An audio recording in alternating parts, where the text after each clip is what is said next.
If you could get on, don't let it burn, don't let it fade. Though I might be rude, but it's just your attitude tearing me apart.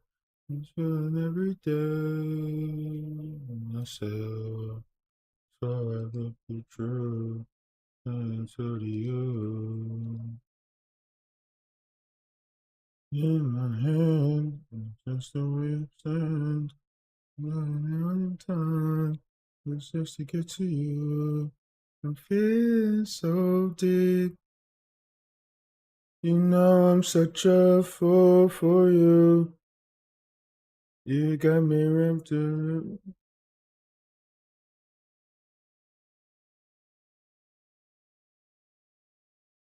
Do you have to? Do you have to let it linger? How we doing, caveman? Oh, I thought the world of you. I thought nothing could go wrong. But I was wrong. I was wrong.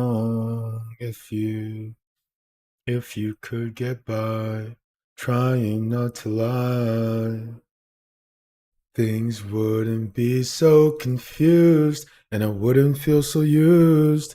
But you always really knew. I just wanna be with you. Being so deep. You know I'm such a fool for you. You got me wrapped around your finger. Do you have to let it linger? Do you have to? Do you have to? Do you have to let it linger? You know I'm such a fool for you. You got me wrapped around your finger. Do you have to let it linger? Do you have to? Do you have to? Do you have to let it linger? How we doing, Noah? Noah, what's up, brother? Chat, I came home from work and I passed out, dude. I was so Engage tired. me if you can. We keep it up, chat. We keep it up. We can't let the ghouls win because we're fatigued. Now, we got to rest, but we got to stay in the fight as well. Let's do some reactions today, man. I'm trying to get back to the program. It's not easy, but we're gonna try. Give it a good old college try, as they say. Let's find my other resources here.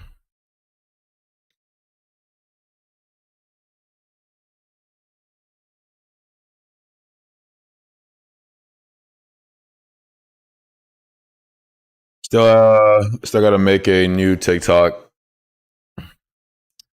And set up just a bunch of stuff I've been working on. It's just happening so slowly because I'm exhausted. It's hard.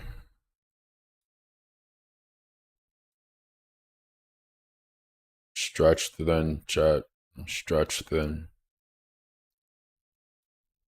Okay. How we I love the doing, song. Dev? I want new friends, but they don't want me. Yeah, we're gonna do some reactions. I had this like YouTube clip or video. It's like an hour long. What's up, dude?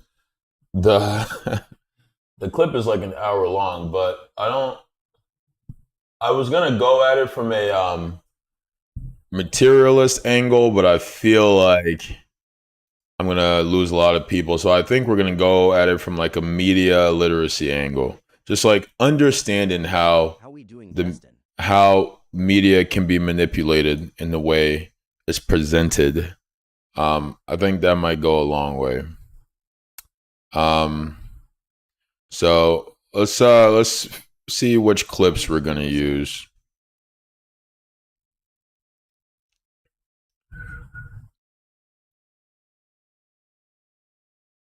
How we doing, Spice God Dizzy? Man, dude, these clips are too spicy, I think these clips are too spicy for a lot of y'all. Actually, here's a good one. All right, let's cue this one up. All right, what else? Can you pause, bro? Say pause. All right. And pause. How we Okay. doing Playboy All right. edits? Ooh, this is another good one. Okay. This one isn't too spicy. I gotta. I'm realizing as I'm getting back into teaching, I'm realizing I gotta like really present things in a way that scaffolds information for um for audiences. But that's assuming like there's a through line and the people who join. It's not that simple. Okay, let's go to the YouTube now. Find the other clips. If you go to a mortgage lender or a bank, do you pick a house for you, or they ask if you have a house? I don't know. Why are you asking me that? I'm not a financial advisor. Why?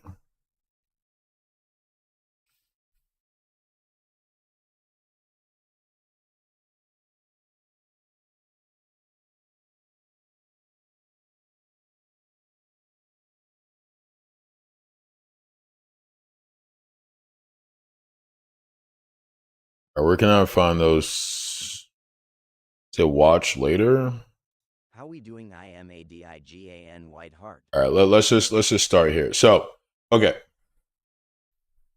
um, we'll do one clip about kind of the state of American democracy, and then we'll do a sub Julio. We'll do one clip about the state of American democracy, and then we'll do another clip about sort of how American foreign policy fits into the greater picture of American empire. Okay, and then maybe we'll do the media literacy one after. Okay. Um, some of my materials are kind of slipshod, sort of all over the place, but Hey, Mom, now that I have we'll an do a after-school brief job, I think reaction to this. We won't react to the whole thing because I really don't get the point of doing that, to be honest. And y'all already know me if you've ever seen this channel for more than like 2 seconds. I'm not gonna be up here feeding you bullshit just to like make content that makes me want to do something horrible to myself. Um, so we're not gonna do that. And so when I feel like I've kind of made my point, I'm gonna move on. I'm not gonna insult your intelligence or just keep piling on for the sake of having content. Okay.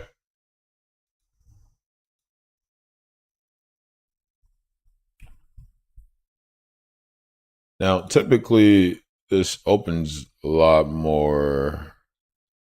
I wonder what happens if I click on it this way. Okay, yeah, that's a better situation. So we will just do that.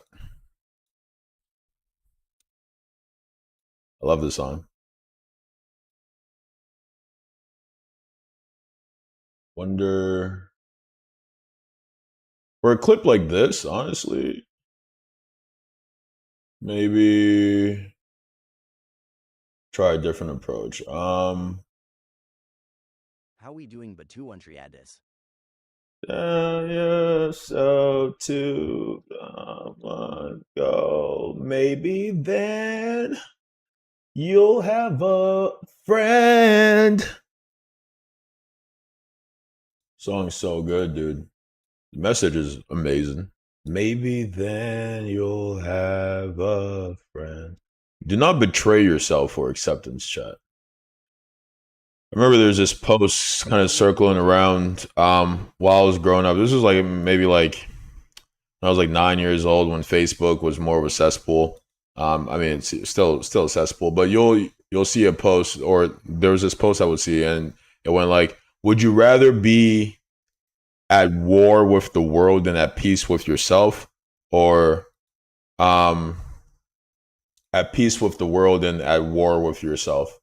And obviously, I mean, maybe not obvious to everyone, but obvious to me, the answer is at peace with yourself and at war with the world, right?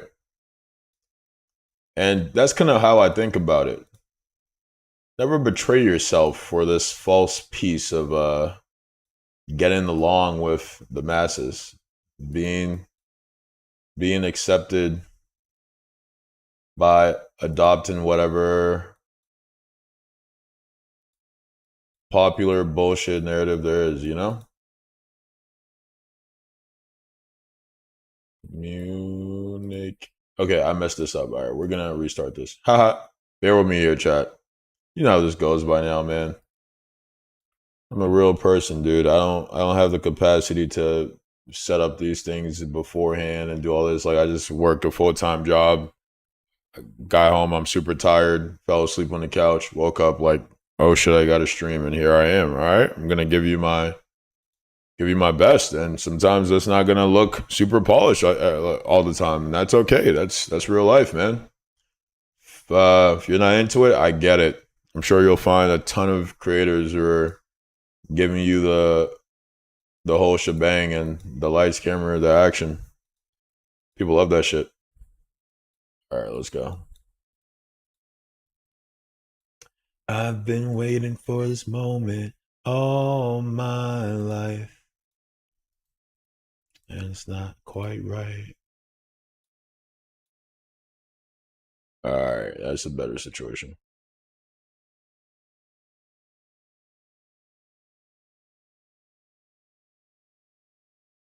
How we doing, Unknown Vendetta? What's up, Benny?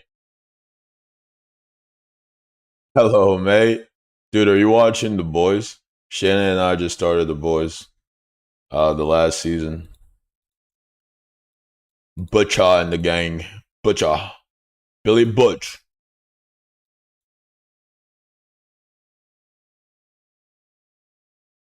Oh, you finished it. Wow. Okay, nice, dude.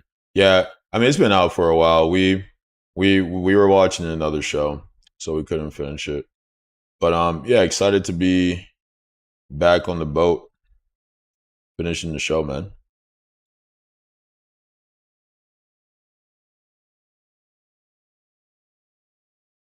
So I've only seen the first episode so far, but I think it's pretty good. Yeah, I like it. Um, okay. Let's get into it. So we have a couple clips queued up. My mic is super loud. Can I do something about that? My mic is through the roof, chat.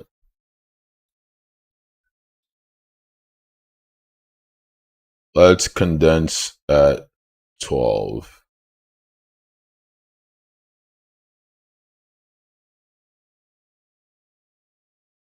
Yeah, I bet, man. I mean, that's like just that's just the boys. It's kind of what they do, man. They get real weird. Everyone's so focused, clearly. All right, let's get into it. Locked and loaded. I can't stop listening to the song. It's fire. Heard, bro. Hope you had a good day, man. Song's fire. That's why I said everything. Guys, if you've never listened to hold on, let me pull it up. If you've never listened to Lazy Eye by Silver Sun Pickups, you gotta give it a listen. It just goes so hard, it goes so crazy. Oh my god. All right, let's watch this clip. Can I hear it if I and 6 others broke into a nuclear warhead manufacturing facility in Pennsylvania and used hammers to damage several of the bombs. The names of the 2 priests were Daniel. This is an okay clip, but it's not the one I was looking for. I wonder if is this the right guy? No, this one is a comedian. This is not the clip I was looking for. God damn it.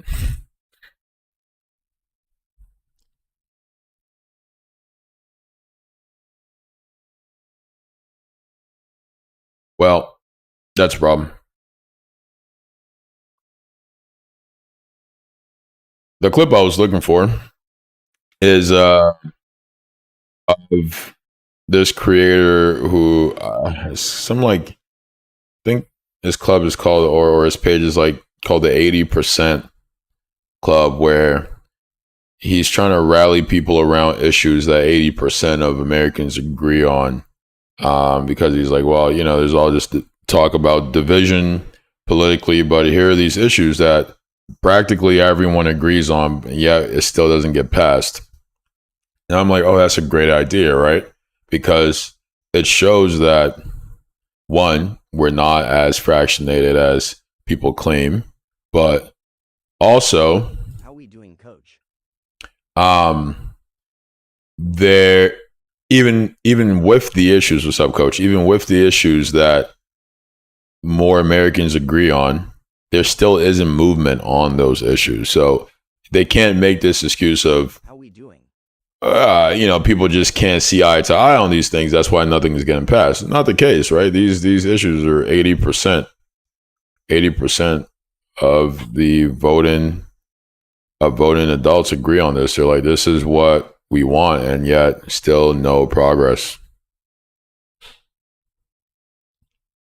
I think this is him. No, this is the conspiracy theory. It's literally on his Wikipedia page, but they didn't do it because he was the same leader of the comic Black Panthers. guy. They did it because he was doing something that was much more threatening to the U.S. government. You see, in the years before he was murdered, Fred Hampton formed a group called the Rainbow Coalition, which was an alliance between the Black Panthers and the Young Patriots, which were a group that represented poor rural white people. Now, keep in mind that the Young Patriots literally wore Confederate flag patches on their jackets. Like, they were much closer spiritually to Proud Boys than they are to like the college-educated white liberals that you see at Black Lives Matter protests today. In declassified documents, the director of the FBI at the time, J. Edgar Hoover, specifically talks about his concern that Fred Hampton could become a quote-unquote messiah who unites working-class people across racial lines. So on December 4th, 1969, the Chicago police, working at the behest of the FBI, raided the Black Panther headquarters and shot Fred Hampton in his bed while he was asleep. They also engaged in a much broader slate of activities meant to discredit the Rainbow Coalition through the use of informants, infiltration, and disinformation campaigns. If you think stuff like this isn't happening anymore, you're a fool. We already know from leaked documents and whistleblowers that the government is actively monitoring working class movements. A lot of protest movements take place online now, and I know from personal experience that anytime you post something even vaguely political, an army of weird accounts with almost no followers show up to make incendiary comments. The point is that a lot of the hatred you see in this country is manufactured by the people in power as a way of keeping us This is the guy. and distracted. It doesn't have to be this way though. All we would have to do is stop bickering with each other about dumb stuff and turn our attention to the actual institutions that are oppressing all of us. A good first step would be repealing the Patriot Act, which was passed after 9/11 and basically makes it legal for intelligence agencies to spy on Americans. We should also demand accountability from the Pentagon by forcing them to pass a third-party audit. If only somebody ran a political organization that advocated for Okay, this is it. Yeah. So wait, I do that. We're called the 80% because every Yeah, there we go. Okay, so this was the guy. issue that we support polls above 80% among Americans. I described the full agenda. Your live is not eligible for recommendations, restricted in search results, unoriginal, reproduced content. Here we go again. Freaking TikTok, man.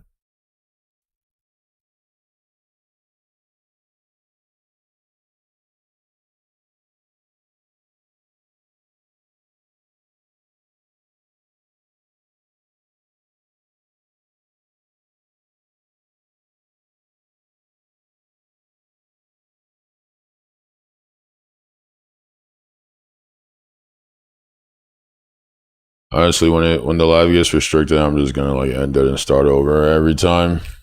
I don't have time for the nonsense.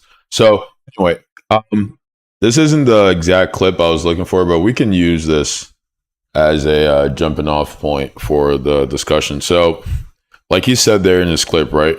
Oh yeah, I saw a post. Wasn't a post, it was a headline, but that Dolly Parton, Dolly Parton passed away. I think she had some last words, maybe, I don't know, something. But yeah, R.I.P. her, man. She seemed like a good soul and brought joy to a ton of people's lives. So this guy's platform is all about, let's take 80% of the issues, or let's take issues that poll at 80%, whereas like 80% of the American voting public support this issue. And let's use that as a jumping off point to come together How we doing, Victor? and fight against the ruling class, the capitalist class, and to, make things better for American people. Now, this is a great idea. It's like a no-brainer, right? You think, well, people already agree on these things. I mean, it is a great place to start. But two, and he makes this point. Though 80% of voting age Americans agree on these particular issues that this guy made an organization around, no progress gets made on those issues. Nothing happens. No policies are passed. There aren't any big policy changes. Nothing happens. Why? Because the issue isn't that the American people are so divided. The issue is the onslaught of misinformation and disinformation in the media. The issue is the onslaught of propaganda that's working to divide people and misinform people. Not necessarily that at people's core, they're just like divided. That's not what's going on. As per the polling data that shows that there are many issues that 80% of Americans agree on. And though 80% of the voting public in the country agrees on something, it still doesn't happen. That tells you that it's anti-democratic. That whatever that system is innately anti-democratic then. In the pinned video at the top of my page, and there's also a link in my bio to a petition that you can sign saying that you won't vote for any politician unless they support these issues. Thank you. Yeah, so that there, his name is Jack Fergie or Jack Ferg Jack. You can find him.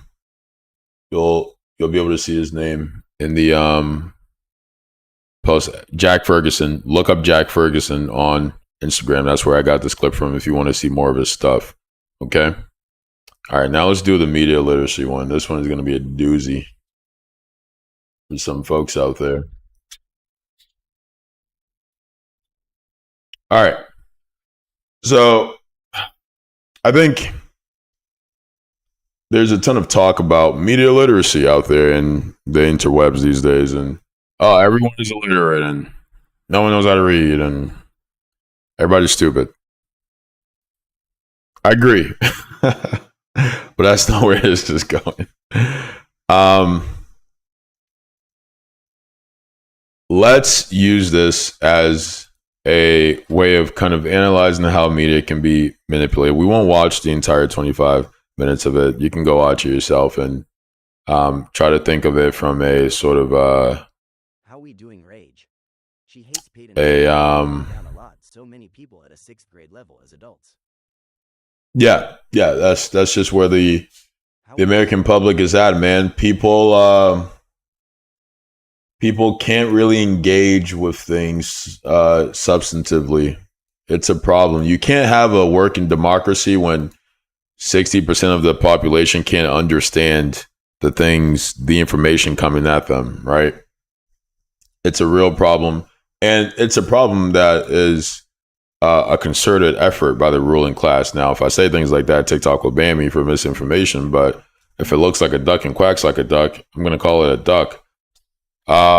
It's a concerted effort to dumb down the population. This is why they continue to defund education, public education. The media is more inflammatory and lacking substance.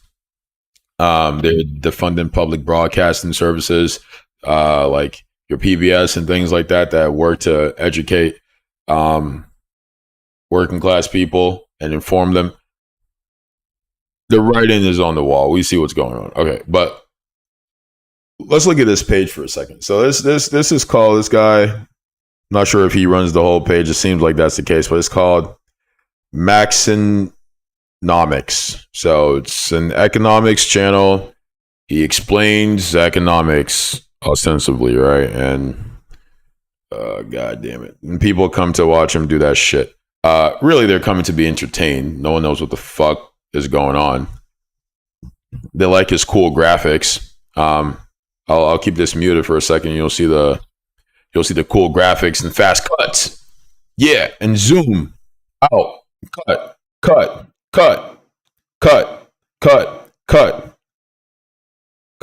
How we doing, Peyton V? Close up.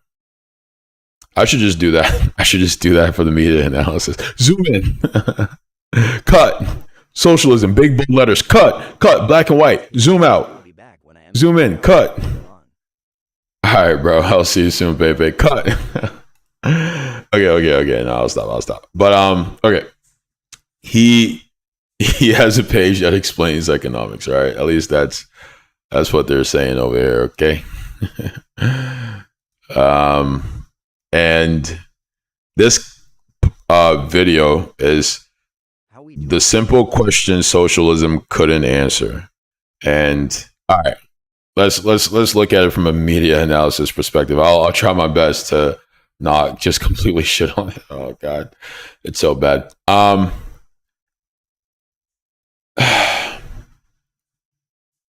There are several ways to analyze media, of course, right? You can look through various lenses for how to analyze media. You can look at it from a sociological lens, which I think is the most sensible lens. You could look at it from a production lens. You could look at it from a storytelling lens. There are tons of ways you can do it, but for our purposes, we're going to look at it through a sociological lens. That is going to be the kind of nature of our media analysis. Okay. All right.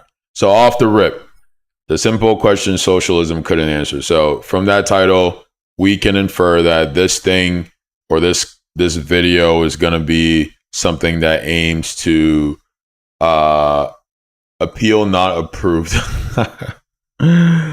Dude, the fact that it got a response that quickly, I'm telling you, bro, they have someone assigned to my TikTok page. They said my content is unoriginal because I don't know.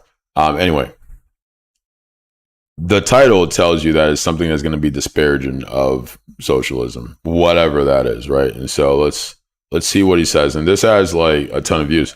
This has 1.5 million views and 63K likes. And so just looking at that, one might think, oh, this person is like really giving us some insight. No, there's no insight. He's gonna regurgitate who was that? Was that Kim? Kim, appreciate the gift. But I'll stop because now I'm like leading. Now I'm leading. I've been good, man. We're doing some media analysis. How you been? Scarcity and who owns what drives the thinking behind. The planet Earth is not infinite. It's 71% water, 29% of it is land. Of that land, about half is useful. This is what everyone is, for lack of a better term, fighting over. Scarcity and who owns what drives the thinking behind every system humans have come up with. And I've been hearing about one of those systems a lot lately. The S word. Socialism. Is that socialism? Socialist.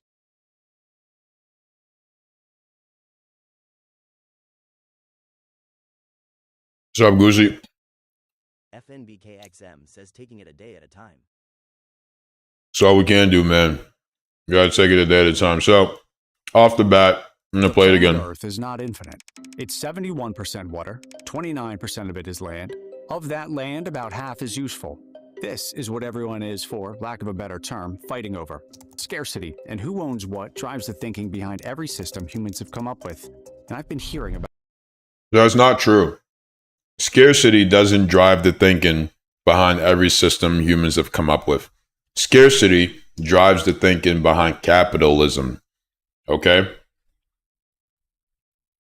But why is he framing it as though scarcity is the only way in which human beings have ever conceived of economic systems, or the only way that human beings can conceive of economic systems? Because that's just not true. That's factually false. It's just false.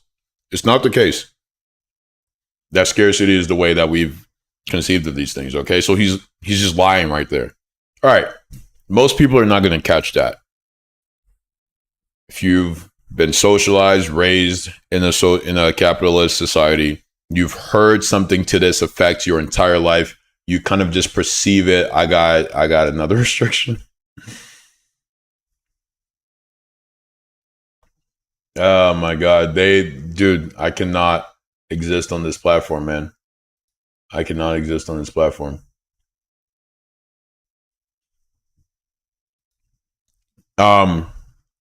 You've heard it a ton of times. And so people hear that and agree, oh yeah, that sounds about right. Like scarcity and like economics. Yeah, right. So he's leaning on these kind of deeply imprinted biases that you don't even know you have. He's tugging at them. He's kind of throwing these truisms at you, things that you don't really have to, or you don't think at least that you have to engage with critically. You just kind of accept as a fact of life, truth of the universe. Scarcity drives all economic thought. False. But he's going to say it, and you're going to believe it. And everyone, 63K people believes it. And again, it's working to frame things from a capitalist perspective, because that is a capitalist notion. So we're 16 seconds in, and from the title to the few words he said, everything is pointing to painting capitalism as this great system, and anything contrary to that, say socialism, as something awful and bad for reasons I guess you'll get into. This is propaganda. This is propaganda. This is not a video essay in good faith. It's being presented as that, but it's fucking capitalist propaganda. About one of those systems a lot lately. The S word. Socialism. Is that socialism? Socialist. Socialism. I am a democratic socialist. Ask 10 people to define socialism, and you'll hear 10 different answers. From the government owns the businesses, to free healthcare, to Denmark, to equality. But there is far more to it than that. This is a word that wars have been fought over, that brings emotion out of people, that almost everyone has an opinion on. I believe in socialism. And when you call it socialism, I think it's a misnomer. Socialism or capitalism? Capitalism. I think it depends on your interpretations. I don't know anywhere in the world where true socialism has worked. And some of those opinions are changing. More people are expressing interest in socialism today than they have in decades. So why did it ever come about? Why has it stood the test of time? Does it mean So now he's like presenting this as like, I'm taking a journalistic approach to this. I'm just trying to get the facts. Look at the images that you are receiving.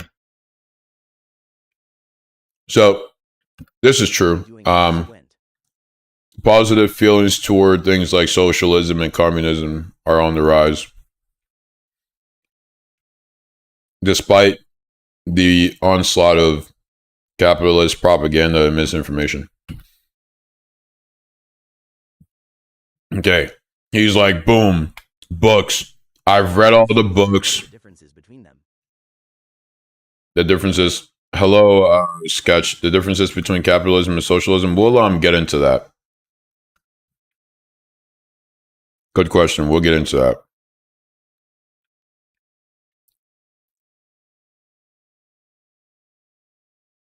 So these images, him putting the stack of books there, is communicating, is supposed to communicate to the viewers, I've read all these books, I've done all the research. How are we doing, Thorfinn? Do we know that? No, of course not, but that's what he's trying to communicate. He puts the glasses on and he has a highlighter. He's doing the honest work, guys. He's just trying to communicate a particular thing. Doesn't mean it's fucking true, okay? Okay, there we go. Yeah, clips of reading the book and oh my god, I'm highlighting. I'm doing the studying. All right, it's just virtue signaling bullshit. what exactly is socialism? This video is sponsored by Zapier. All right, we don't need to do all that. Meet Flipper Zero.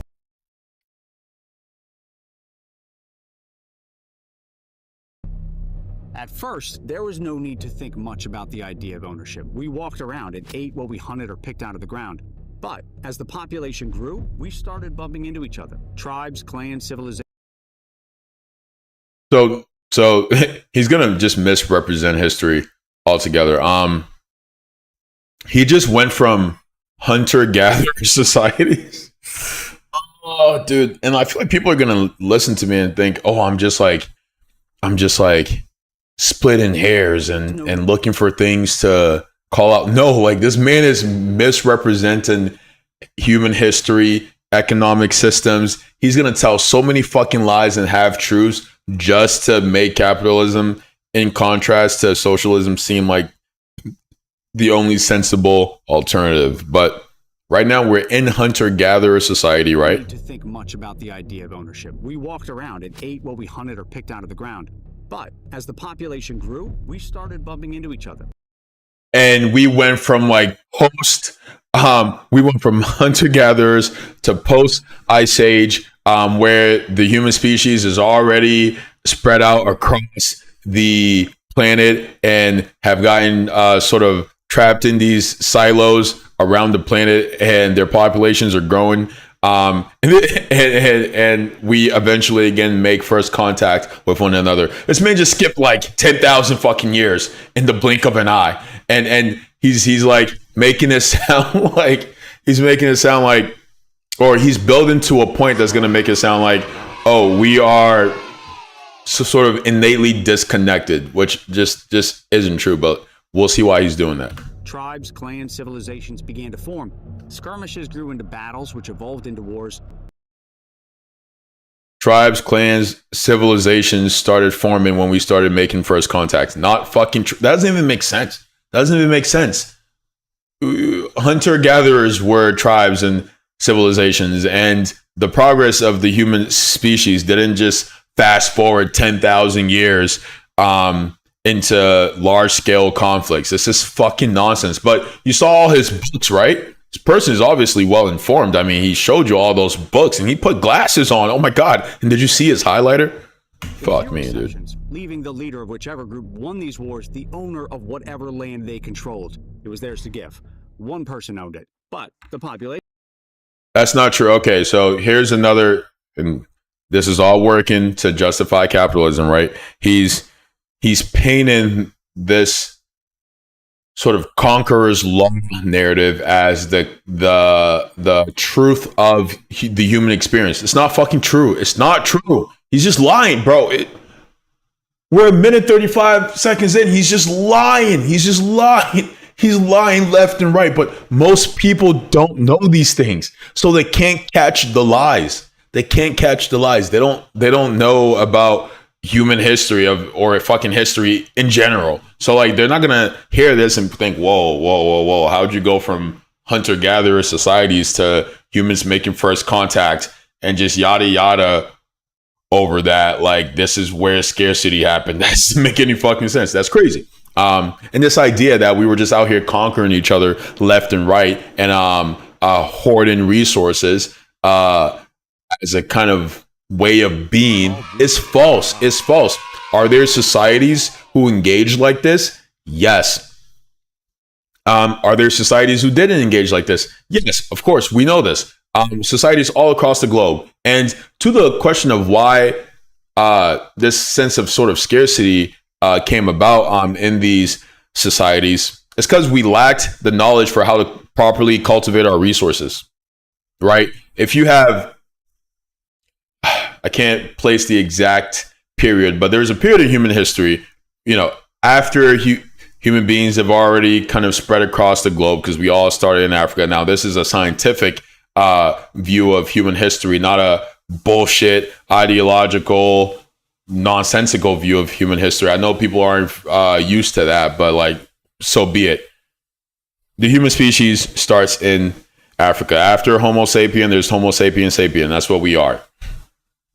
We venture onto other continents slowly, and this is spurred on by the ice age, the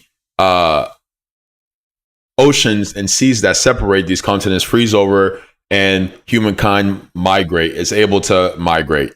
Okay, this is how we got all across the planet.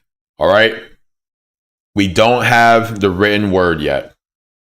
We don't know how to communicate in a sort of long-term way other than sort of a speech that's passed down. Okay, so eventually human beings lose connection with other human settlements across the globe, because if I, let's say, lived in North Africa and I migrate to Eastern Europe, and some migration happens over a span of 50 years, and we're telling, our only way of communicating is by telling stories, and we're telling the stories about how we migrated from this one place and we came to this place, and now we've been cut off from that place. and like 200 years pass, people aren't really telling these stories that much anymore. 300 years pass, these stories get lost. 500 years pass, these stories are completely gone from the kind of social memory of the people in that place. They think they've always been there, right? Because hundreds of years are being passed and people don't have any way of recording information in any substantive way. And so they come to think of themselves as like being spawned in this place, so to speak, when that's simply not the case, right? But that's kind of how he's presenting this. It's kind of how he's presenting this, right? He's presenting an ahistorical, ascientific view of history. And it begs the question, why is he doing that? Because that view of history serves the capitalist narrative. That view of history serves the capitalist narrative. Is socialism. This video is sponsored by Zapier. More on them later. At first, What's up, there Cash? was no need to think much about the idea of ownership. We walked around and ate what we hunted or picked out of the ground. But as the population grew, we started bumping into each other. Tribes.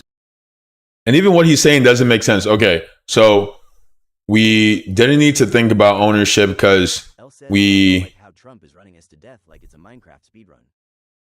heard that because we lived off the land.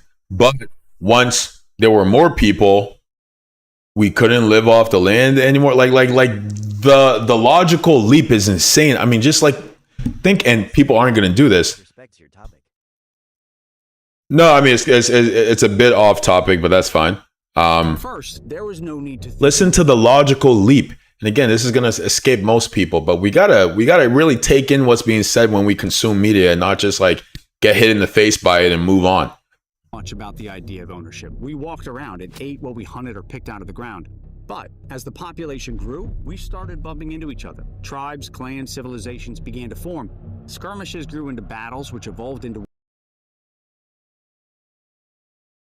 Nothing he's saying made sense. None of that made sense. How do we go from hunter-gatherer societies to like murdering each other and being unable to live off the land anymore because we're murdering each other, or because the population is so big? Okay, make bigger farms. No, right? The reason these conflicts came about is because, one, people were isolated from one another for centuries. People were isolated from one another for centuries and lost connection with a sense of global humanity, right? There's no written language, no way of recording that information. So people just don't know.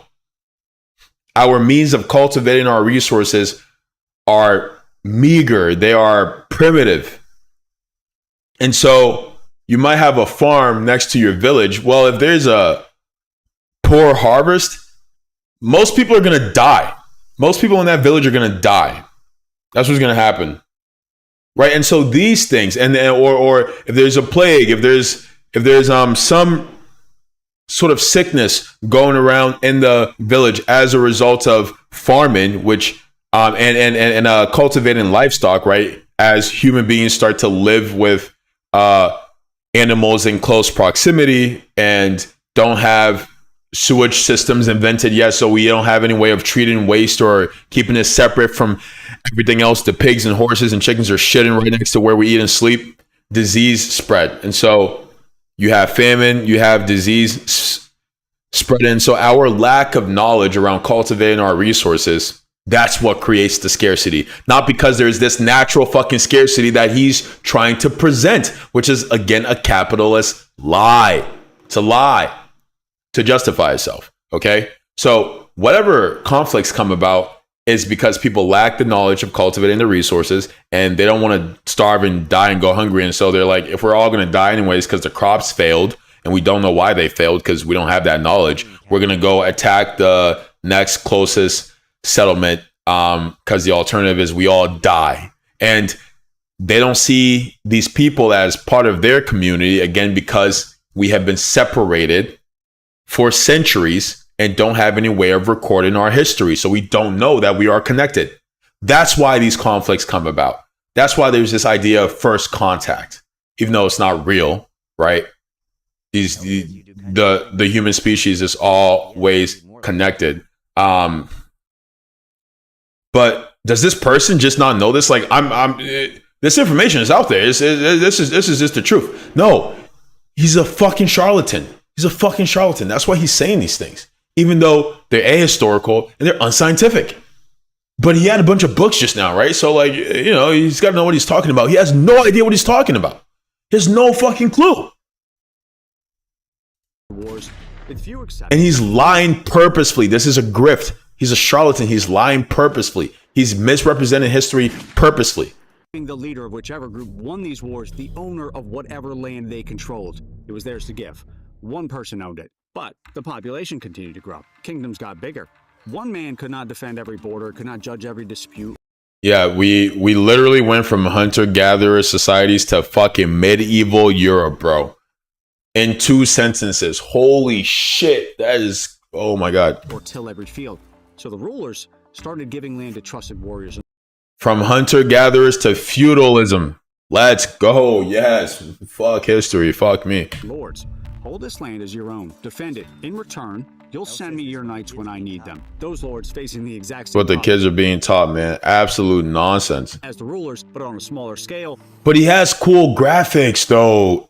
Cash, like, come on. What are you not understanding about his cool graphics, bro? Do you not see these cool graphics? Do you not see these damn graphics? I mean, look at this shit, man. Cut, zoom, cut, grain effect, old film effect, pan, cut, pan, zoom out. Graphics, fucking graphics, dude. That shit's hidden. So the rulers started giving land to trusted warriors and lords. Hold this land as your own. Defend it. In return, you'll send me your knights when I need them. Those lords facing the exact same. So this isn't, of course, this isn't how feudalism came about. But I don't really care about his misrepresenting this part because he's already in the thick of the capitalist lie, right? He's already layered those things on. But let's talk about what he's describing here. They controlled. It was theirs to give. For a second. One person owned it, but the population continued to grow. Kingdoms got bigger. One man could not defend every border, could not judge every dispute or till every. How we doing, Krago? So you see how what he's making makes no sense. He's saying that, you know, we started to get into these conflicts and then one person owned all the land. And that's how we got into these like social hierarchies. But a problem arose when the populations got so big that one person could no longer defend it. Well, that doesn't make any sense because there's never a time where one person conquers. Like, he's going from group dynamics to individual dynamics to group dynamics to individual dynamics, interchanging them when it serves his narrative.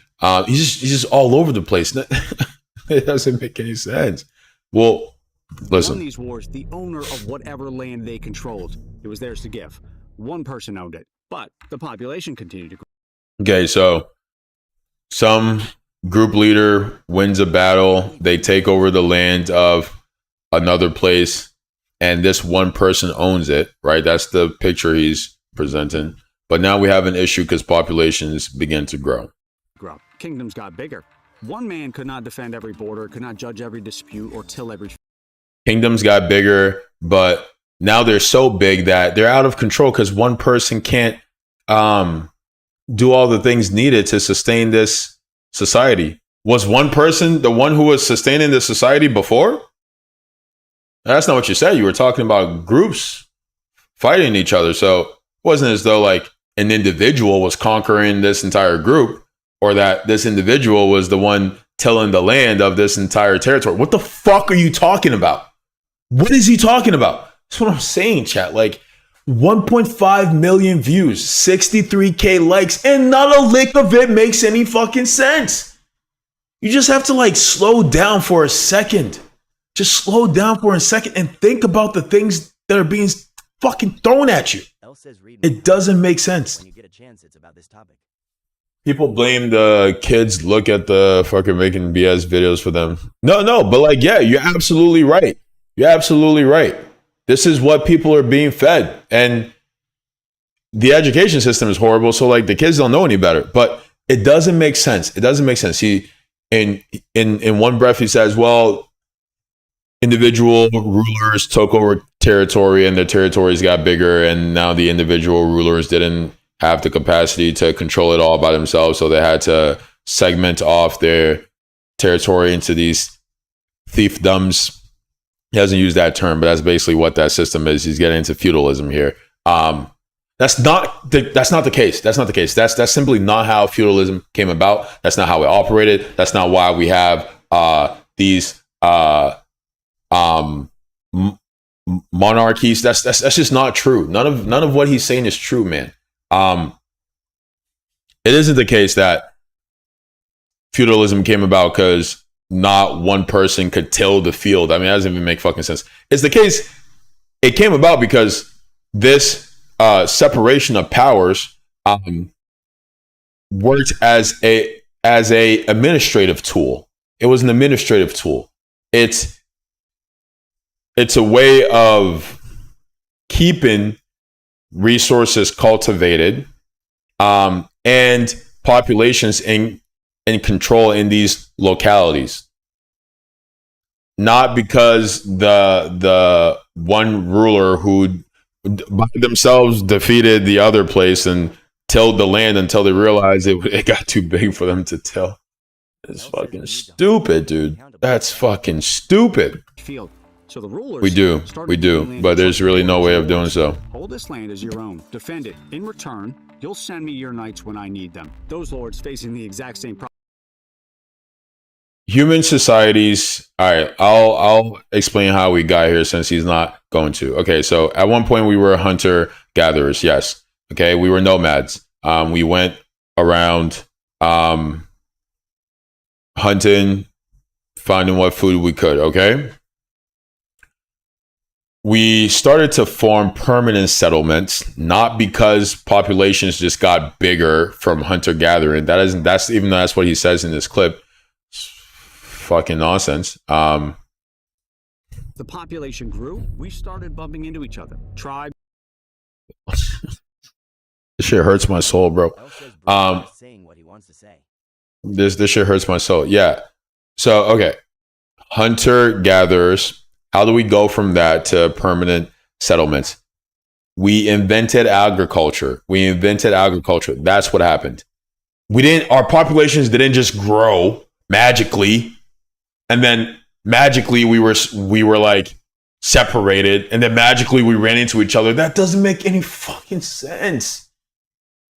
The populations grew, and we stopped moving around because we could cultivate resources now. We could farm. We learned, we figured it out. We discovered it. We invented it, whatever. We could farm. So I don't have to go around chasing animals all the time now when I can build food right here.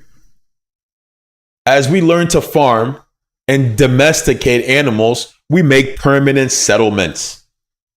And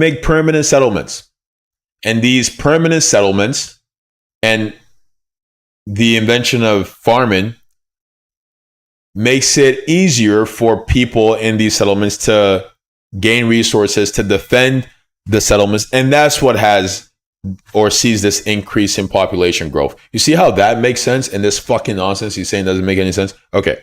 And mind you, again, we're separated now because we've migrated across the globe from Africa. We've migrated across the globe and we are farming. So this is why the population grows, okay? Now, we lived like that for a very long time. And these societies, as far as we know, were a lot more egalitarian, but not because they were hunter-gathering, and so there was no need for any kind of hierarchy. Human societies have hierarchy, right? Hunter-gatherers societies had hierarchy. By nature, the older middle-aged folks had more power than the kids. The people with more knowledge who survived older innately had some sway because they could describe things that the younger people didn't know. There is hierarchy. Okay, so it's not the case that we were devoid of hierarchy before this thing called scarcity happened, when we like got so big and bumped into each other. This is nonsense. All right, anyway, how do we get to feudalism? We have these permanent human settlements now, right? And these settlements, as a result of agriculture, are getting bigger and bigger. Okay, but that doesn't save us from disaster. Crops can fail. Now, if the way we sustain ourselves is off this thing called farming, what happens if the farm fails? What happens if if the plants get a disease? Which happens? What happens if there's a dry season, there's a dry spell, and the thing that's sustaining your entire community goes kaput? Well, people are going to starve. Okay? And that happened a lot. People starved. Now you're in a starvation situation. How do you get food? Well, you know of a group over there. You either starve or go get their food. You're going to go get their food. This is how we get these intergroup conflicts. Okay? And these feudalist systems begin to come about as a response to these attacks. And these attacks are a response to famine. And the famine is a result of a lack of knowledge of how to cultivate our resources. Because now that we have the knowledge of how to forgo things like crop failure, like that's not a problem. If these rudimentary sort of initial human societies had that knowledge, these conflicts wouldn't happen. Because they don't need to go kill each other for food, because they know how to prevent crop failure. Are we starting to get it? It's not this like universal scarcity that's happening. Anyway, fast forward, the settlements are getting bigger and bigger because, again, not just magically, but because of farming, because of domesticating animals. But that also has a trade-off of your survival is dependent on this thing, and if it fails, you're going to starve. And there's the sickness from the proximity to the animals. Okay. How we doing, Blade? To defend themselves from raids by other settlements, people create a permanent warrior class. These societies create a permanent warrior class because you need to defend yourself. At any moment, you could get raided if the crop of the people over there failed. So you have a warrior class to defend. How do you How we doing, lol, NK lol? incentivize this dangerous way of living? You create a way of allocating resources to incentivize that. You go from a credit system, financial system, which is how a lot of these early societies work. That's what they use. They use credit. So like if we're like growing stuff on a farm and I have potatoes and it wasn't barter. People weren't bartering like that. There was some barter, but it wasn't like the major economic principle. It was credit. It's, oh, you need carrots? All right, I'll give you the carrots. Now you owe me. It's not like I'll only give you the carrots if you give me something I also need at this exact time. Because what if I don't need anything? Do I just not give you anything, even though you're like my neighbor or my friend? No, you just owe me now, right? It was a credit system. Okay.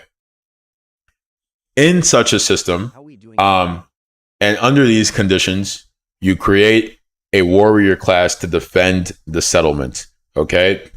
You go from a credit system to a sort of tangible credit system in this monetary system with like rare stones and metals, and you pay the warrior class. Now, the formation of the military also comes about with the formation of the state, right? The state begins to take form as a means of protecting the settlement. So you need a formalized way of protecting yourself from these raids. And to that end, you create the state. Now, it doesn't have this name, but this is the formation of the state as we know it. It's a result of needing to protect the settlement from raids because these other people are experiencing famine and need the food. Here comes the warrior class. Here comes the administrative class to allocate the resources to the defense effort. This bureaucracy comes about to set up defenses, to make armaments, to pay the warriors. Who's going to be the one saying where we go fight? We create this more rigid, strict hierarchy. This is what the early state begins to look like. That's why a lot of these early societies were basic military societies for the sake of protection. Okay? And it's through this system that you eventually get to feudalism. Not this fucking nonsense that he's describing. Skirmishes grew into battles, which evolved into wars, with few exceptions, leaving the leader of whichever group won these wars the owner of whatever land they controlled. It was theirs to give. One person owned it, but the population continued to grow. Kingdoms got bigger. One man could not defend every border, could not judge every dispute, or till every field. So the rulers started giving land to trusted warriors and lords. Hold this land as your own. Defend it. In return, you'll send me your knights when I need them. Where did these knights come from? Where did these lords come from? Who decided this person was a lord? Shit's nonsense. Those lords, facing the exact same problem as the rulers, but on a smaller scale, divided the land further and gave it to people to work. Hold this land, grow food for us on it. In return, I'll protect you. Called different things around the world, varying in a few different ways, but the same basic idea. This system, feudalism, was how most of the world operated. A handful of well-connected people owned the land. People started to travel further. Ships got bigger. Villages turned into towns, towns into cities. The ability to grow something on land and then sell to someone in a town or distant country for money instead of just consuming it yourself, this really started to change how people looked at land and where things start to get interesting and familiar, where everything changed. Okay, so he's describing the shift from feudalism to capitalism. Yeah. What spurred on this shift was changes in technology, right? You go from a feudalist system that's controlled by nobility to a capitalist system controlled by wealthy merchants, the emerging bourgeoisie, through the expansion of these technologies, mainly steam engine, ways of more quickly cultivating, farming, and things like that. Rulers, these queens, kings, emperors, started to change what they demanded from the lords they had given land to. Forget your knights. I'll build my own army. From now on, you pay me taxes, gold. Okay, yeah, no. That's not how it happened.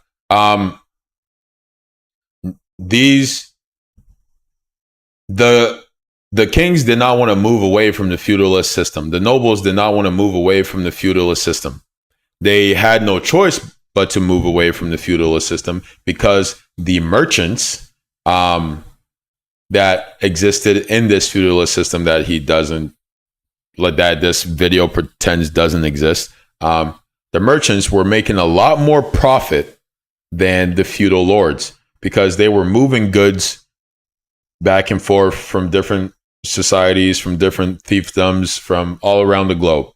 And they could do so more quickly than ever because of advancement in technology. And so if these feudal lords wanted to compete with these merchants who were becoming more and more economically powerful, they are starting banks and issuing their own notes that circulates within their banks. For these nobles to remain competitive, they begin to switch to a wage labor system where the peasants are no longer toiling the fields to send tribute to the nobles, but rather they reclaim the land from the peasants, kicking them out, killing them, just getting them out of the way. And they say, you can come back here to work and I'll give you a set amount of money for your labor. Now, this was not in the interest of the peasant because the old system was such that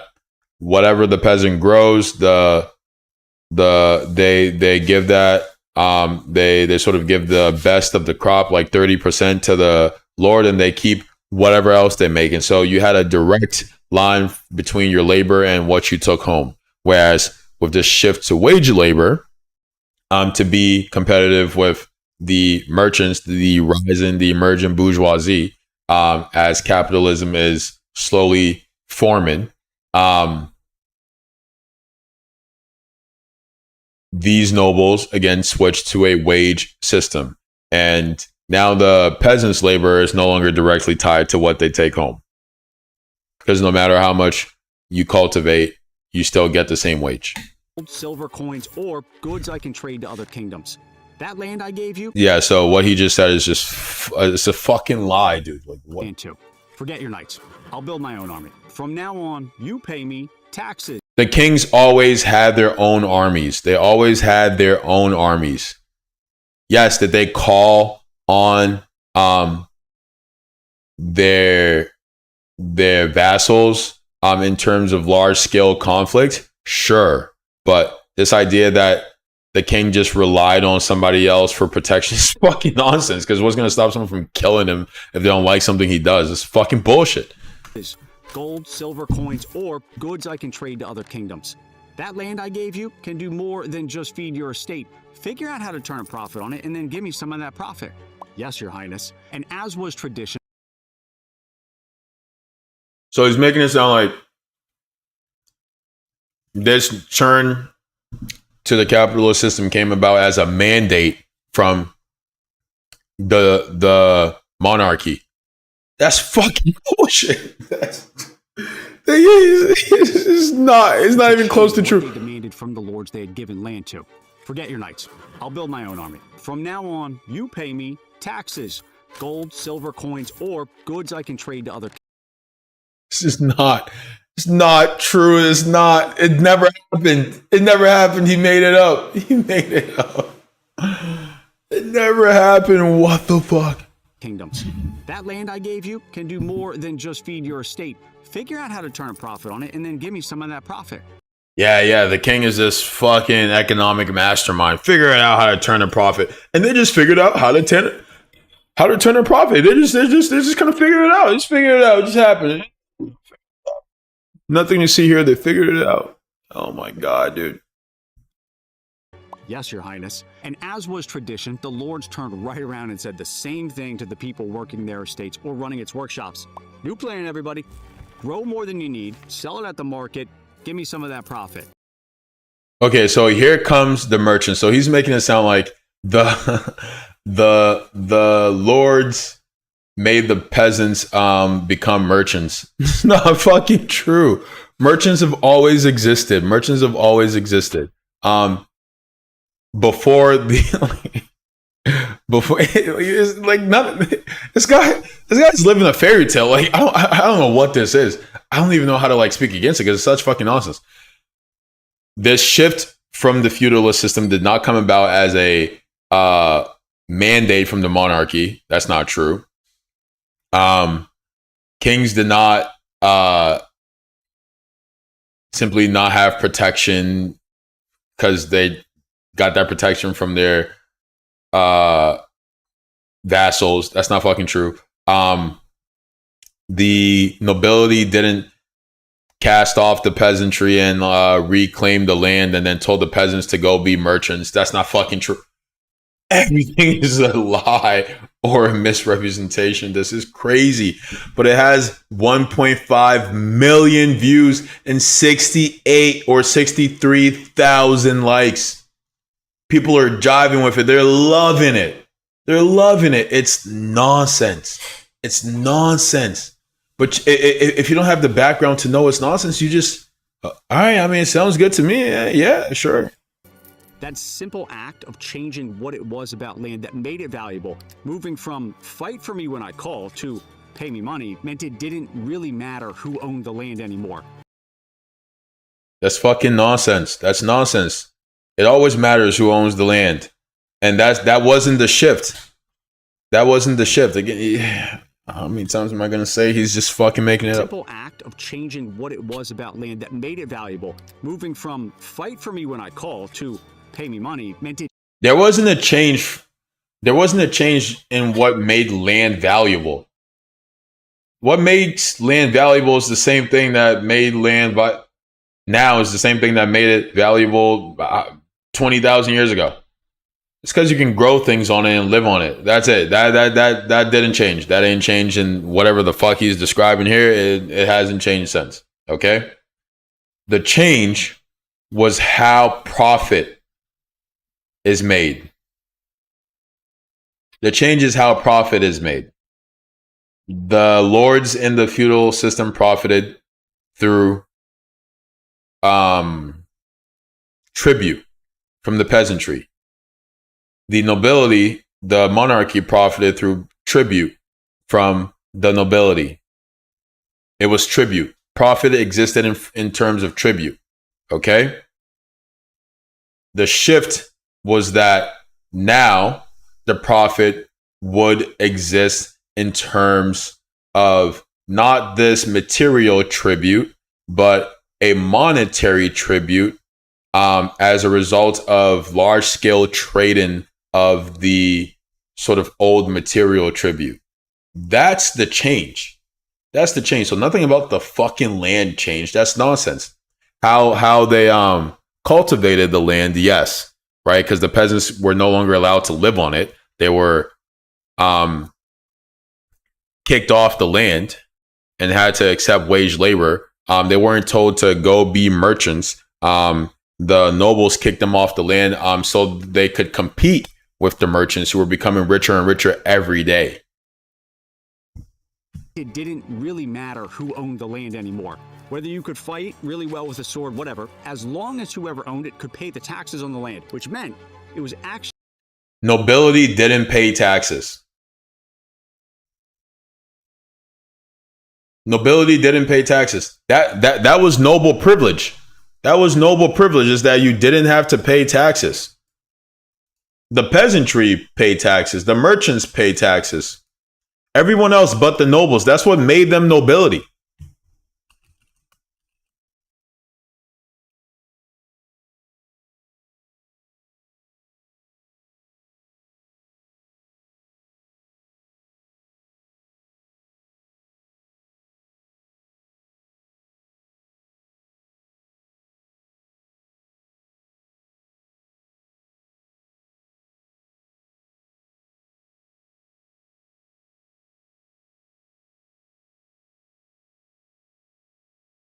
One sec, chat. We're going to pull it up here. Oh, man.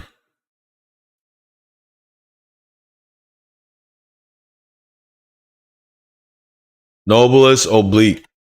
I think that's the phrase. I think that's how it goes. Okay. God, it hurts my head. It hurts my head, the degree of ignorance. All right. Noble privilege.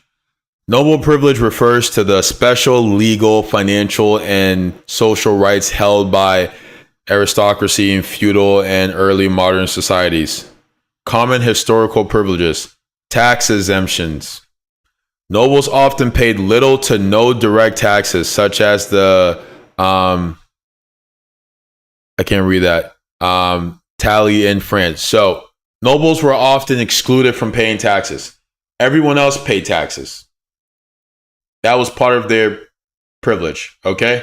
But he's making it seem like what spurred on this shift from feudalism to capitalism was that the lord just wanted to, or the king just wanted to make money off of taxing the nobles, and the nobles made money off of taxing the peasants through this like new wage labor system. That's just not fucking true. Like, what? It's nonsense.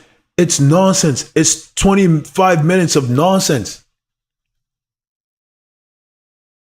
He's just not saying anything that happened. Oh my God, it's crazy. Fight for me when I call to pay me money, meant it didn't really matter who owned the land anymore. Whether you could fight really well with a sword, whatever, as long as whoever owned it could pay the taxes on the land, which meant it was actually in the interest of the ruler now to let people buy, sell, and mortgage land. And so they did. Slowly at first, but over a couple centuries, many people. It's bullshit. This is, yo, oh my God, it's getting worse and worse as we get into the clip. I can't stop this happens with every clip I do. I have to stop every 3 seconds because they're just fucking making things up. People are going to watch this, and this is what they're going to think is historical truth. Of the 1.5 million people who saw this, 500,000 at least are going to be like, this is historical fact. This is just historical fact. Holy shit, dude.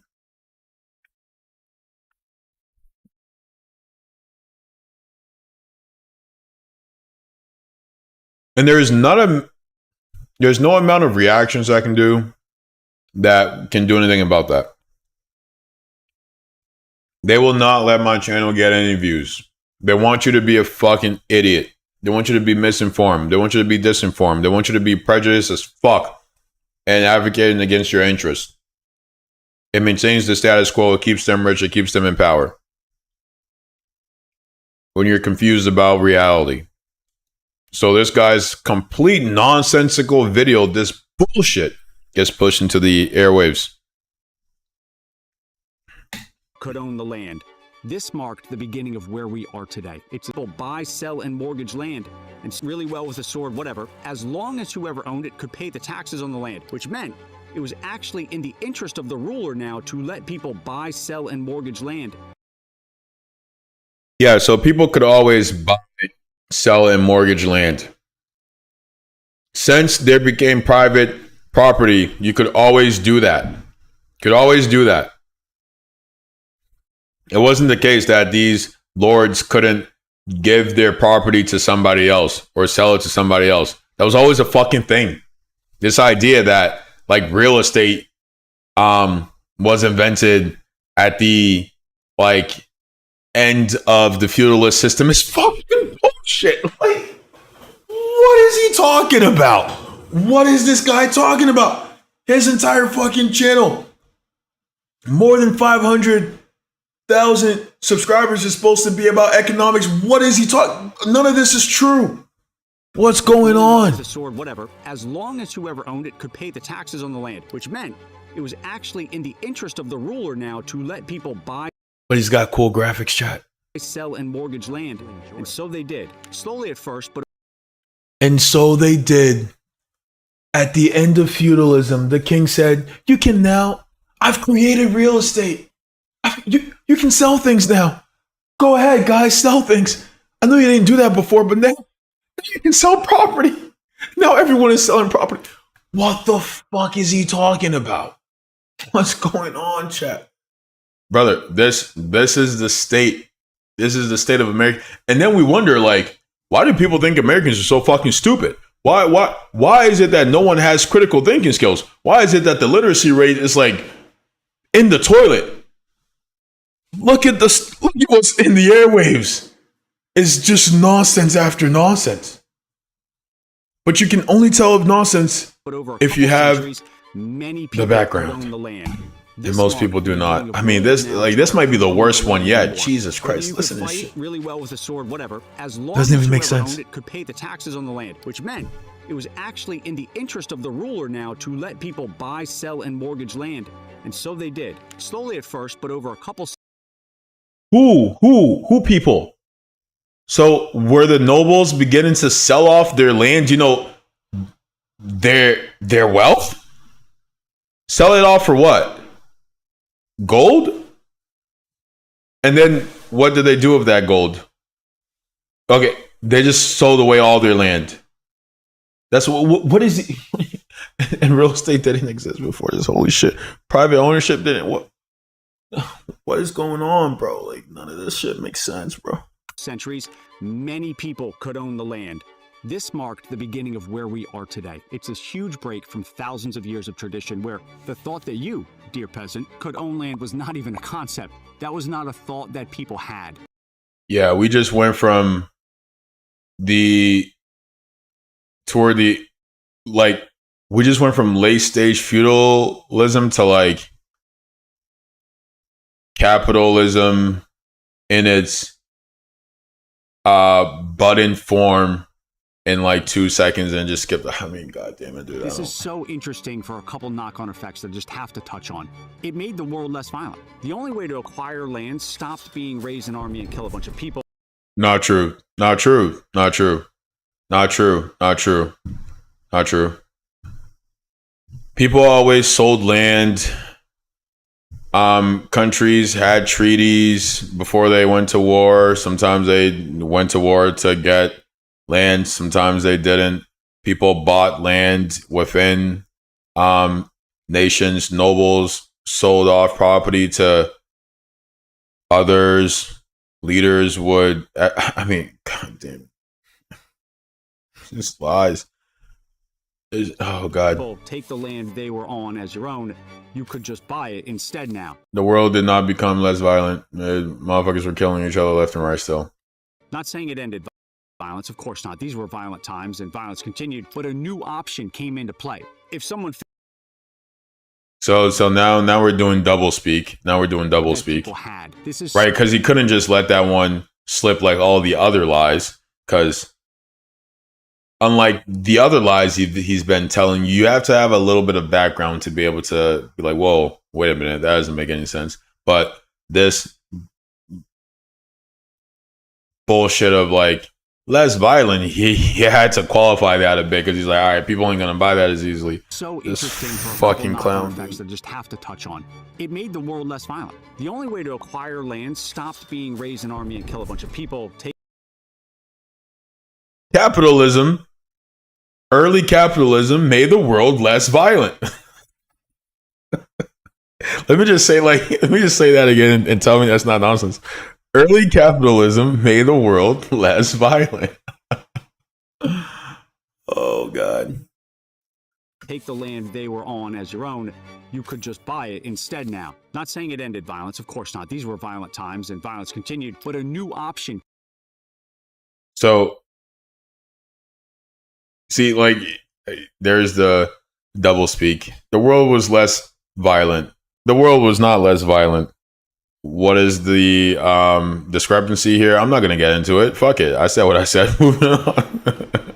Came into play. If someone figured out how to get more out of land than someone else, they would eventually use that profit, to buy that other person's land, expand whatever they were doing, make more profit, buy more land. Holy crap, dude. And more capital. Bro, this guy, like, this shit should be called, like, monopoly. Like, what? This guy thinks about economics. I mean, if he's being honest, I don't think he's being honest. I think he's a fucking charlatan. But, like, is this shit a board game to him? Like, what does he think this is? How are you stuck right? Jesus Christ, man. Which brings us to here, a big messy transition period between the eras when some could own land to anyone, in theory, could. Because while anyone could own land, that did not mean that everyone did own land. Peasant life was brutal. It was dangerous. You didn't live Oh, God. long. You couldn't leave the estate you were tied to without the Lord's permission. You had few freedoms, no real rights, but it was stable. Life on the manor weren't half bad. A sturdy cottage, my own strip in the open fields, and the commons where the pigs rooted and the wife gathered. Now we're making the brutality of feudalism seem like it's a rosy picture. Also, why are we slowing down now? Why are we choosing now to slow things down as we skirt over tens of thousands of years of human history? Sure, the Lord took his share, but come feast days we danced, drank, and slept like kings. The seasons ruled us, not some clock. We ate what we grew, mended what we broke, and knew every soul in the village, stable as the... Servitude being painted as this, or being painted through this romantic light. And, you know, if being a serf, being a peasant wasn't so bad, And your state right now as a working class person is basically that of a modern day serf. Maybe your state as a working class person being exploited in this servile fucking system isn't so bad either. The old oak. Then the enclosures came. One spring they arrived with ropes and talk of improvement, commons fenced for sheep, pay a fee to work my strip or wool folded into the big man's profitable fields. Progress, they said. Most of us couldn't. Suddenly we were free to leave the land that had fed us, free to trudge to the town with nothing but calloused hands and rumbling bellies. Now I stand at the factory gate before dawn, trading my hours for coins that vanish on rent and stale bread. No commons, no strip, no village dance, just the endless clatter of machines and the knowledge that I made some distant bastard. All right, so we've completely left the feudalist system. We're in early industrialism. We're at capitalism proper, right? Capitalism starts really in the mid 13th century with the first publicly traded company in I believe it was Denmark, and didn't really get the kind of swell until Adam Smith kind of brings together these various conventions of the last couple of years to describe to kind of distill the emergent system. Bastard rich, while my children cough in a damp room I don't own. Oliver Twist, Les Miserables, A Christmas Carol, all stories that are just bigger versions of the story we just heard, same time period, with very few, if any, safety nets for those that couldn't establish themselves, except for workhouses, aka poorhouses, which were not that different from prisons. Employers could pay and treat the lowest rungs of society basically however they wanted. They needed money, so they didn't end up in the poorhouse or worse. Working conditions, the terrible pay, get hurt and you're completely out of a job, child labor, all the worst parts of working you've heard of. That was this period. So it is no wonder that this is the time when the idea of socialism develops, that the people as a group, not rich individuals, should get the fruit. So here we go, right? He can't ignore the brutality of capitalism because, like, people understand this. They go to work every day. But now here we come to the demonization. Watch how we slowly get there. Of their labor. First, it was this utopian idea based on right and wrong, and what if we just did things like this? There was no reason why it would happen, just that would be nice, until one book raised the stakes. Capital, or the original version published in German Das Kapital, one volume turned into 3, 552 total pages. Karl Marx, most famous for the Communist Manifesto and who lends his name to Marxism, dropped what would become an enduring piece of history. Karl Marx was not a factory worker. He never stood at a factory gate before dawn. He was a middle-class kid from what is now Germany. Born in 1818, lawyer as a father, good education, PhD in philosophy. He wanted to be a professor, but his politics got in the way, so he became a journalist, and he was good at it. Good enough to get his newspaper shut down by the government. Then he got kicked out of Paris, then Brussels. By 1849, he landed in London, broke, and stayed there the rest of his life. So a lot of capitalist propaganda would do this. They're like, Karl Marx is a fucking shit guy. Which is funny because even if he was a shit guy, if he articulates ideas with merit for how to improve human life, what would matter is the merit of his ideas. But, you know, since we live in this great man theory of history, if you can do character assassination to the sort of great man individual, then you've done the bulk of the work. And here's the part people don't spend much time on. Marx spent decades deep in poverty, pawning his coat in the winter. 3 of his children died young, and at one point, he couldn't afford a coffin. The man writing the book about capital had none of it. He survived on 2 things: freelance journalism, including... Yeah, none of it. He was a broke boy.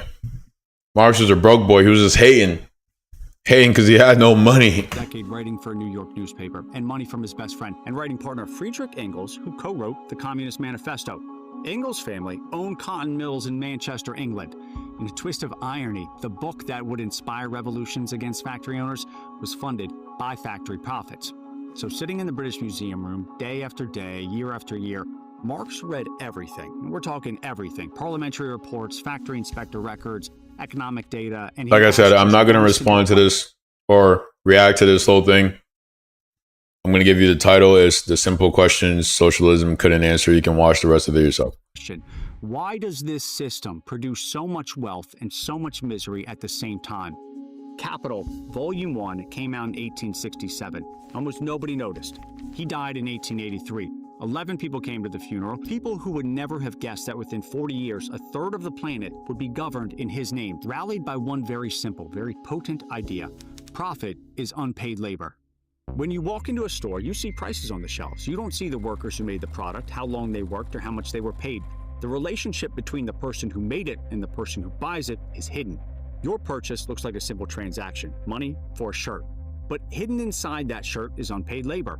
The worker created more value than they were paid for. That difference, the profit, goes to the capitalist. Not necessarily because capitalists are evil, Marx would have said, but because it's built into how the wage system works. Rich owners keep getting richer and more powerful. Workers compete for jobs, which keeps wages down. To escape this, you, me, us, the people as a whole, must own the means of making the shirt. It's the only way to escape this oppressive working for wages. And it is here that two opposing forces that refuse to budge fight over what exactly profit is. The capitalists saying, what about losses? The socialists saying, losses are just failed exploitation. Without profit, there can't be prices. How will you know what to make? We'll know. To date, where we are today, it is that final question, how to know what to make, that has proven very hard for socialist societies to answer. Experiment after experiment has had to try in their own way, because what is probably the most interesting thing about Das Kapital, the key literature of socialism, it does not say how things should work. Marx offered no ideas for how to do things differently, no system, no outline. It's a full critique of capitalism, but the other... Yeah, so if you can articulate a problem, you can find a solution. So one doesn't have to like create this Bible that says do everything like this, like it's some fucking dogma. It's saying these are problems. Now, by understanding the problems, you can figure out a solution. Okay, so there's that. The other side of the equation is left almost completely to interpretation, to answer simple questions like, how do you decide what to stock a grocery store? It's not about interpretation. It's about fucking analysis. God damn it. Okay. How do you stock a grocery store? After this, we'll stop it here, but this is what made me want to respond to this clip. All the bullshit before was really annoying, but like this segment right here. The side of the equation is left almost completely to interpretation, to answer simple questions like, how do you decide? I'm going to answer the simple question that he poses as the sort of Achilles heel of Marxist economic theory. It's fucking nonsense. No system, no outline. It's a full critique of capitalism, but the other side of the equation is left almost completely to interpretation, to answer simple questions like, how do you decide what to stock a grocery store with?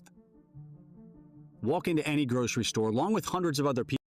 How do you decide what to stock a grocery store with? He's going to present us, I guess, how the capitalists answer that question, but he's really not. You'll see. People who will visit it each day, and as you walk through the aisle, choosing what you will and will not put in your cart, upon committing to some and paying for them, you are saying to whoever makes it, yes, I will.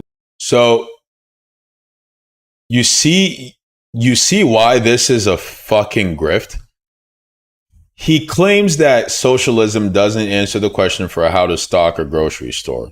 And so one assumes he's going to present us capitalism's answer for how to stock a grocery store, because capitalism or socialism doesn't answer it, but capitalism does. Okay. Equation is left almost completely to interpretation, to answer simple questions like, how do you decide what to stock a grocery store with? Walk into any grocery store along with hundreds of other people who will visit it each day, and as you walk through the aisle, choosing what you will and will not put it. It's already stocked. Whoa, whoa, whoa, whoa, whoa, whoa. Slow down, brother. Slow down, slow down, slow down. I thought we were going to talk about how we stock the grocery store. Where all these things come from. How do we make that decision? The grocery store is already stocked? In the capitalist example? Oh, wait, we just skipped over the fucking answer? Oh my God, look at that. Holy shit, like how fucking convenient. The grocery store is already stocked in the capitalist example. Look at that. We just now we just gotta work backwards. How do we get to the grocery store being stocked in the first place? Well, we worked backwards. We used circular fucking logic. Oh my god, dude. Oh my god. Like 500,000 fucking views, bro. How did the grocery store get stocked? How did it get stocked? Well, let's listen to his logic here. Put in your cart. Upon committing to some and paying for them, you are saying to whoever makes it, yes, I want this. And against the infinite number. The grocery store gets stocked by people buying things from the grocery store. How those things got there, how people decided that's what should be in the grocery store. We don't fucking know. We'll never know. We'll never know. Though that's the question at hand, right? After the grocery store is already stocked, somehow we just made that decision magically. When you buy things, what you buy tells the people who've already stocked the grocery store, don't know how they came to that decision, that you like these things. And so they stock the grocery stores more with these things. How they initially decided, we don't fucking know. All right, stop asking. Okay. Though that's the question at hand. And that's the question that socialism can't answer. But apparently the way capitalism answers it is through fucking magic. Holy shit, dude. There's this market data, George. You gotta see what people are purchasing first. Even but like how we got those things in the store to begin with, we don't know. Okay, stop it. It doesn't make it. Number of other things I can buy with $5. I'll take it. Add this up with all the people deciding how to spend their $5, and useful signals appear to those who make things. The group. Useful signals appear to those who listen to the shit he's saying. Listen to the words what the fuck is he talking about? This isn't magic, brother. What are you talking about? What is going on? Why did people think this was informative? Hundreds of other people who will visit. Useful signals appear to those who make things. Fucking, they're casting spells, guys. Like, this shit just happens. What is going on? What is going on? Right, so the argument here is that, okay, so through this sort of market data of people purchasing particular items, producers use that data to determine what they should produce. Okay? The issue with this, again, like I've already said, is that it skips over how we got there in the first place. It skips over the fucking question he's posing. The capitalists just get a pass for that question. Useful market, useful signals. Holy shit, dude. Fuck. Visited each day, and as you walk through the aisle, choosing what you will and will not put in your cart, upon committing to some and paying for them, you are saying to whoever makes it, yes, I want this. And against the infinite number of other things I can buy with $5, I'll take it. Add this up with all the people deciding how to spend their $5, and useful signals appear to those who make things. The group that made what sold makes enough money to keep making the thing. The group that didn't is now aware that they shouldn't keep making the thing, at least not at that price. Unable. So again, another gross misrepresentation. Another gross misrepresentation. This is not how capitalism works. Easy example. Okay, by this example, if I'm not making profit on something, I have to stop making that thing. Not fucking true. Let's look at Uber. Everyone knows Uber. Uber wasn't profitable for 20 fucking years. By this logic, Uber shouldn't exist anymore. It shouldn't exist. It still fucking exists. How is that possible? How is that possible? They didn't make the profit. They didn't send useful signals to those who produce things. This fucking clown. Investors, through their investment power, through the monopoly they have on capital, can squeeze and bleed out competition by taking losses that smaller stakeholders, smaller companies cannot afford to bear. So Uber can for 20 years be unprofitable and keep their prices extremely low while being unprofitable. And in doing so, killing the competition and monopolizing the market. But by this logic, that shouldn't be possible. Obviously, it's fucking possible. Okay? So, again, this is just lies and misrepresentations. Lies and misrepresentations and nothing fucking else. And it works to serve the interest of capitalism, to present it as this just natural way that things are and came to be. I'll take it. Oh, Add this God. up with all the people deciding how to spend their $5 and useful signals appear to those who make things. The group that made what sold makes enough money. My favorite part of this video is that sentence right there. Because I feel like that sentence for me just gives away the game. Just gives away the game. He stopped trying. He stopped trying. He was like, yeah, we're really going to start bullshit. Useful signals appear to those who make things. What? Oh, that's good shit. That's good shit, dude. Choosing what you will and will not put in your cart. Upon committing to some and paying for them, you are saying to whoever makes it, yes, I want this. And against the infinite number of other things I can buy with $5, I'll take it. Add this up with all the people deciding how to spend their $5 and useful signals appear to those who make things. The group. Where did those infinite things for $5 come from? How did the capitalists decide? Isn't that the question at hand? Why did we stop answering the question? Oh, God. The group that made what sold makes enough money to keep making the thing. The group that didn't is now aware that they shouldn't keep making the thing, at least not at that price. Unable to find a price that works, don't sell the thing for long enough, and all the materials work, everything that went into making the losing thing will eventually have to stop making those products and will now be available to be used by some new maker that... Not true. Not true. Not true. Not true. Not true. Not true. Again, the Uber example. If that was the case, Uber would have gone bankrupt and somebody would have bought out Uber. Not true. Let's take what's it called? Waze. So some of you might be familiar with Waze. It's navigation platforms, the GPS. Waze, super popular, super successful. Okay, competing with the likes of Google, a titan in the industry. Waze did so well that Google bought them out. Google did not have to lower their prices, right? Because it's fucking free, that service. Waze gaining a ton of space in the market simply got bought out by Google. Simply got bought out by Google. This simplistic fucking nonsense view of economics this person is presenting is a fucking lie presented to serve capital, and it's propaganda. Okay, it's just capitalist propaganda. I don't know how many ways I can say it. If it's not clicking yet, I'm sorry, you're beyond out.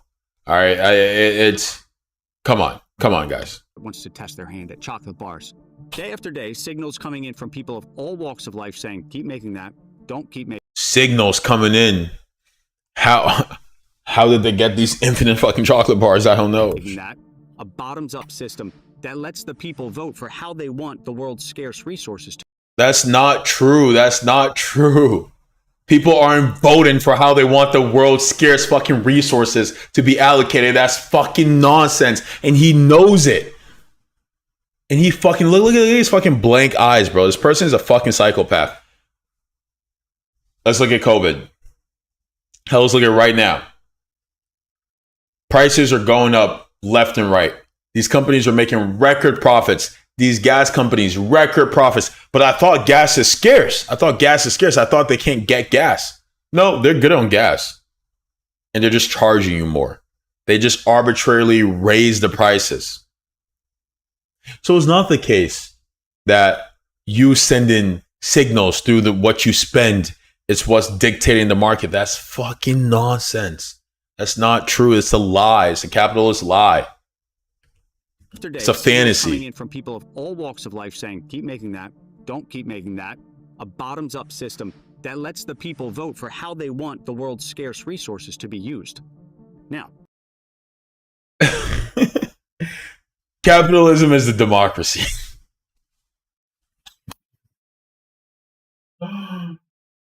Holy crap. That's what he just said.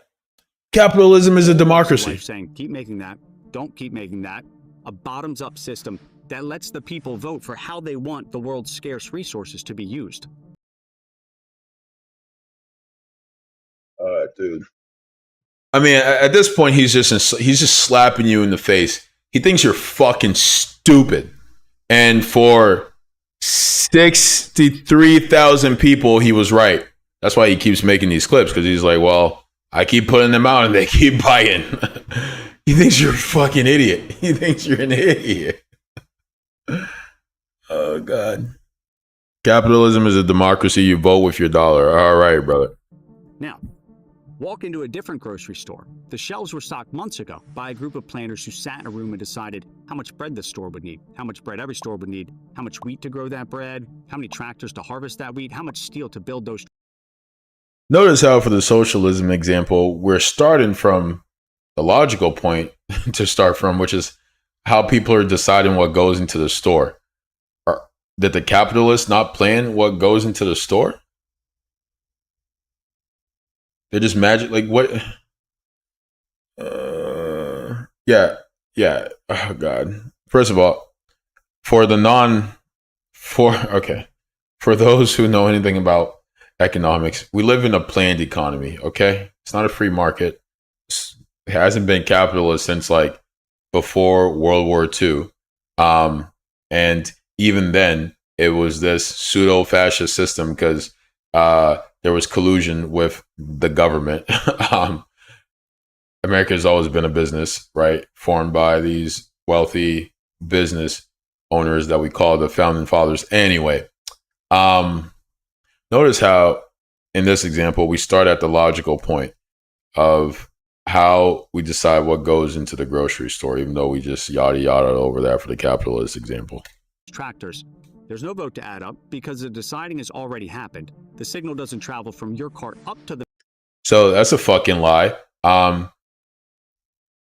In a socialist system, the public would literally vote and decide, right? All communism is at its core is the people have decision-making power around or over what is produced.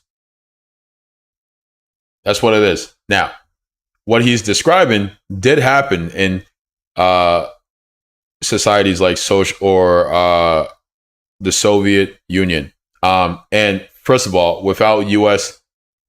interference, that was running beautifully. And it collapsed because the U.S. waged economic warfare against it.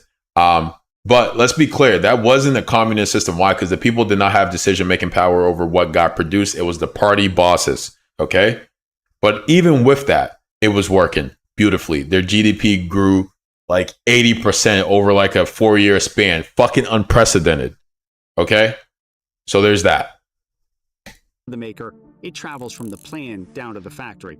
The factory's job isn't to figure out what you want. You don't fucking decide what goes into the grocery store. No one who isn't experiencing deep psychosis like is confused about that. You don't decide what these companies put in the grocery store. Okay? You know this. But that's what he's selling you. That's what he's selling you. He wants to believe it. He thinks you're fucking stupid. It's to hit the number it was given. Make 10,000 chocolate bars this quarter. Whether anyone wants those chocolate bars is a separate question, and honestly, it's not the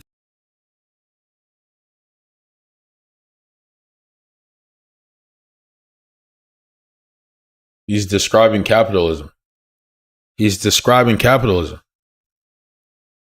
factory's question. And when nobody buys them, nothing stops.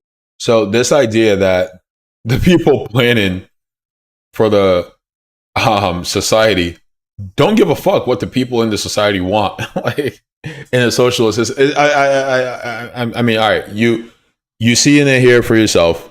This is what all of this nonsense before amounted to, is to paint capitalism as this sort of logical, inevitable way of organizing the economy, and socialism as some pie in the sky nonsense. Okay, but to the question of how you would decide what goes into the grocery store, this idea that socialism can't answer that. No, you would simply look at one, we don't exist in a vacuum. So there is data out there. Or you could take a fucking poll. You could survey the public. Hey, people, what do you want in the grocery store? And then people tell you, and then you produce it. And then you have another survey every year and produce it. Oh, look at that. I just answered the question. Oh, I'm like a mad genius. Come on, guys. Come on. This guy's a fucking charlatan. This idea that socialism can't answer what goes into a grocery store is for brain dead idiots. Okay? And 63,000 of you mark yourselves as such by liking this fucking bullshit. All right? Good job. Good job, America. Keep being stupid. And keep making these charlatans rich. They love it. The capitalists love it. The charlatans love it. Everyone's getting the kickback. Everyone's cutting a check, dude. It's the grift that keeps on grifting. All right, we're gonna call it there. Keep getting banned on freaking TikTok. What are you gonna do? GG's, y'all. Appreciate the support. Appreciate y'all checking in. This was Reaction Tuesdays. Still got a lot of stuff to set up, but it is what it is. I have limited capacity. I'm just a person trying to do something I think is worthwhile. And I'm going to keep at it despite all of the totally insane restrictions from the Zionist platform and all the other platforms. But yeah, you can go finish the clip there. There's like, how many minutes left? There's like another 13, 14 minutes left there. It's called The Simple Questions Socialism Couldn't Answer by Maxonomics on YouTube. Good luck.